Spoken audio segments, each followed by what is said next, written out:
ఏ నోమునో చిందో ఏ పూజ చేసిందో పరమేశ నీ వరము పొంది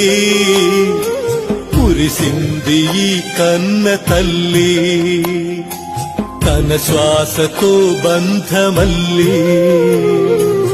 ఏ నోమునో చిందో ఏ పూజ చేసిందో పరమేశ నీ వరము పొంది కురిసింది ఈ కన్న తల్లి తన శ్వాసతో బంధమల్లి